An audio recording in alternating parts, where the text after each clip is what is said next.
தென் 10 இயர்ஸா acupuncture practice பண்ணிட்டு இருக்கேன். இந்த ஒரு 10 இயர்ஸ்மே வந்து பார்த்தீங்கன்னா, நாங்க எடுத்துக்கிற ஃபுட் யூஸ் பண்றது எல்லாமே மேக்ஸிமம் வந்து ஆர்கானிக்கா தான் இருக்கும்.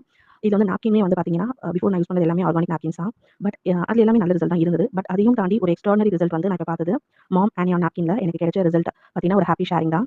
ப்ளீஸ் எல்லாருமே கம்ப்ளீட்டா கேளுங்க. அப்பதான் இதனோட ரிசல்ட் வந்து எவ்ளோ வண்டர்ஃபுல்லா இருக்குங்கிறது உங்களுக்கு வந்து புரியும். ஆக்சுவலி எனக்கு வந்து செகண்ட் பேபி டெலிவரி ஆஃப்டர் வந்து பார்த்தீங்கன்னா, 1 இயர்க்கு அரவுண்ட் ஒரு 1 1/2 இயர்ஸ் வந்து பீரியட்ஸ் வரல.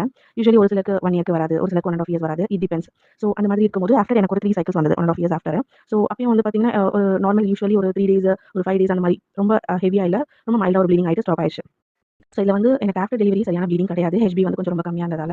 ஸோ இந்த மந்த் சைக்கிள் அப்போ பார்த்தீங்கன்னா, நம்ம ஆனியான் நாப்கின் வந்து நான் யூஸ் பண்ணியிருந்தேன். ஸோ யூஸ் பண்ணும்போது என்ன ஆச்சுன்னா, அரவுண்ட் எனக்கு ஒரு 15 டேஸ் கிட்ட நல்ல ஒரு ப்ளீட் இருந்ததுங்க. ரொம்ப நாள் ஸ்டாக்னன்ட் ஆயிட்டு ஸ்டே இருந்த அந்த அன்வான்டட் வேஸ்டேஜ் பிளட் இருக்கும் இல்லைங்களா? நார்மலா பீரியட் ஆகுற அந்த பிளட்டோட அந்த கலருக்கும், ரொம்ப நாள் தேங்கி இருந்து ஆகுற அந்த ப்ளீடோட கலருக்கும் நெறைய டிஃபரன்ஸ் இருக்கு. ஸோ அந்த மாதிரி எனக்கு ஒரு 7 டேஸ் மட்டும் தான் நார்மல் ஃப்ளோ இருந்தது. ஆஃப்டர் வந்தது எல்லாமே நெறைய ப்ரவுன் டிஸ்சார்ஜ், பிளாக் டிஸ்சார்ஜா தான் இருந்தது.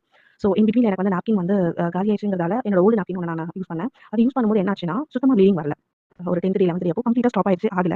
பட் அகைன் இந்த மாம் நாப்கின் யூஸ் பண்ணும்போது என்னாச்சுன்னா, நல்ல ப்ளீட் ஆச்சு. அதாவது இந்த ரொம்ப அந்த வேஸ்டேஜ் பிளட் இருக்கும் இல்லைங்களா? ரொம்ப ப்ரவுன் டிஸ்சார்ஜ், பிளாக் டிஸ்சார்ஜ்லாம் ரொம்ப ஹெவி ஆச்சு. ஸோ அப்பதான் நான் வந்து நல்லா புரிஞ்சுட்டேன். இந்த நாப்கின் வைக்கும்போது நம்மளோட யூட்ரஸ்ல தேங்கி இருக்கிற அன்வான்டட் வேஸ்டேஜ் எல்லாமே வந்து எலிமினேட் ஆகுது. இது வந்து வெளிய கொண்டு வருது.